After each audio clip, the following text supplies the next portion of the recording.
Hey guys, Jules here from behind the cork for another What's in Your Glass weekend wine. So last episode, hopefully you guys caught that. We talked about the right bank in Bordeaux. This week, got a special one for you. We talk about the left bank. So quick summary of what we talked about last week. When we talk about Bordeaux region of France, we're talking about the right bank, direction of flow goes out to the ocean, and the left bank. Last week we talked about some of the Merlot driven wines that you can find on the right bank. Typically blend, but Merlot driven. You usually have Cabernet Sauvignon, Cabernet Franc, Petit Verdot. No difference really in terms of wine grape varieties for the most part. However, today the left bank, really excited about this wine today. Left bank, we usually talk about Cabernet Sauvignon driven wines, and if you caught my last episode, the left bank is going to be more tannic, structured, powerhouse wines.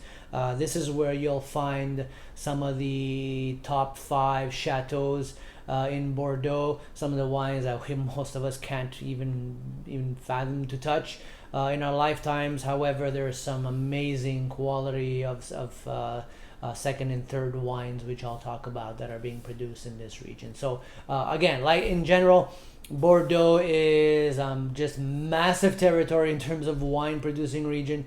You really have to just, for this purpose, know left bank, right bank, Merlot driven, Cabernet driven. The whites are Semillon, typically grape varieties.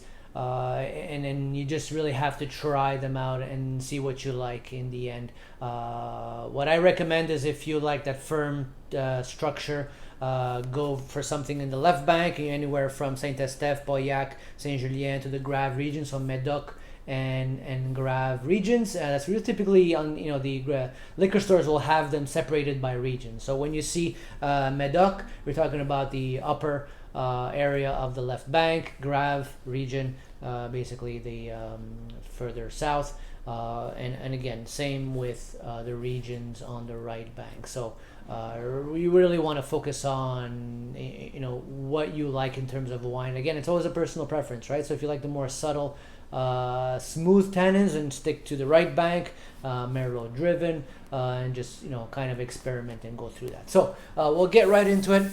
The wine today, again, the left bank, price point is, for something that is definitely, we're not going to talk about, the first wines that come out of some of these chateaux. So if we go back to the 1855 French wine classification, basically determine wine ranking by chateaus.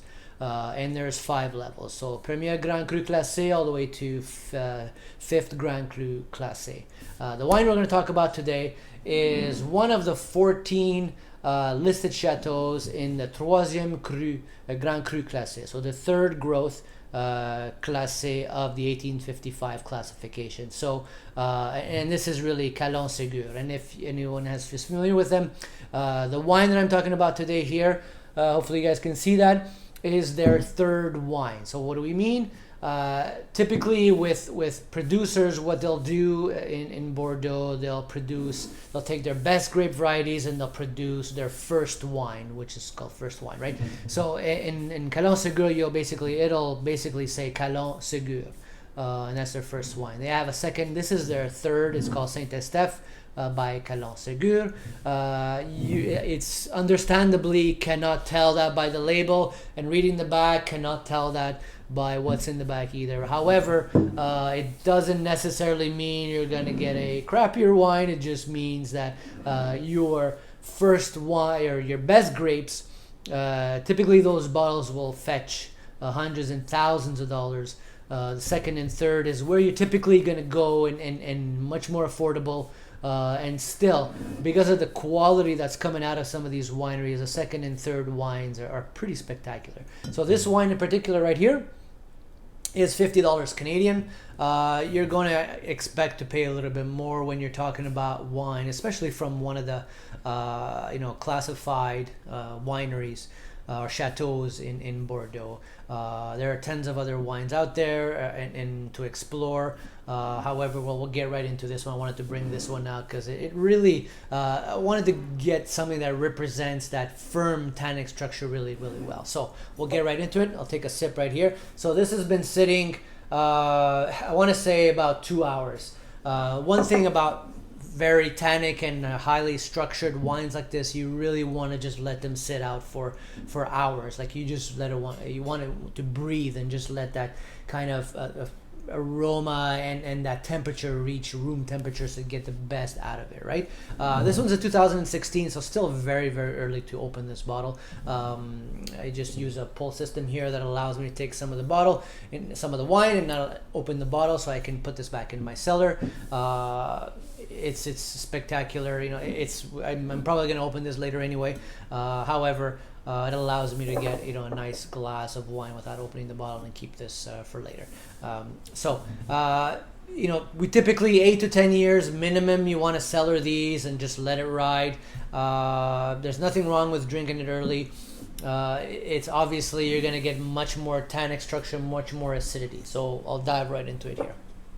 So at first, what you want to do is you want to swirl the wine, right? You always see people do this and you wonder why. Watch when you swirl, don't go too quick. You might get it on your shirt. But you just want to, for those not experienced with the swirl, just lay the glass down and just give it a swirl. And in fact, you can, as you have a conversation with people, just keep, introducing oxygen into the wine, and it just kind of opens it up a bit, right? So you want to do that. You want to sniff it.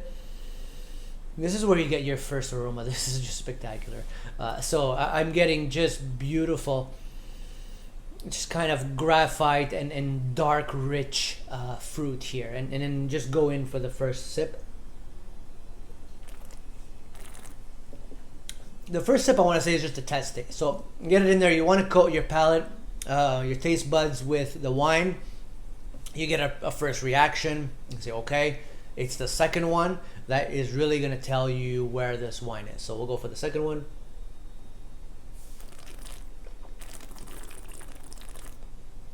You want to get that oxygen in and just explode. It's like the acidity is just, the outer edge of the tongue is just on fire.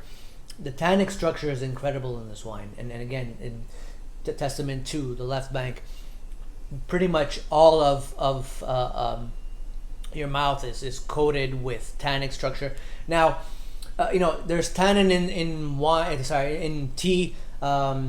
There's also tannin in we recently ate persimmons. If anybody likes persimmons, if you eat a persimmon that is not ripe, you get that kind of dry mouthfeel.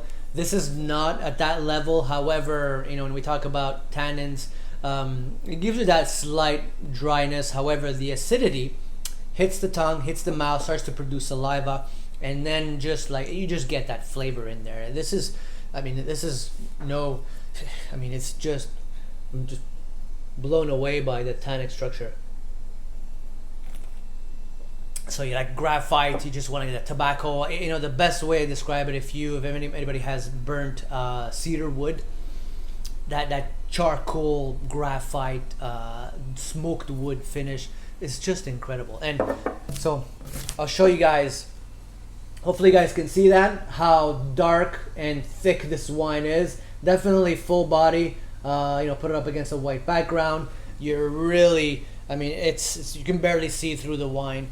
It's just a powerhouse, and I can't wait to let this. I'm probably going to open it up, let it decant for at least 3 to 4 hours. Just let it open up, and hopefully the tannins will soften a little bit.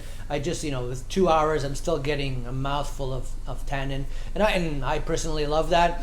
It goes well with beef and protein, and kind of smooths it out. However, not everybody might enjoy that dark tannin. However, this wine is a real, again. So, Left Bank. If you enjoy this, just dark, rich, firmly structured, or else stick to the right bank. This one in particular is, I want to say, 55% Cabernet Sauvignon, maybe 35-40% Merlot, then finishing off with Cabernet Franc and Petit Verdot. So again, the classic Bordeaux mix.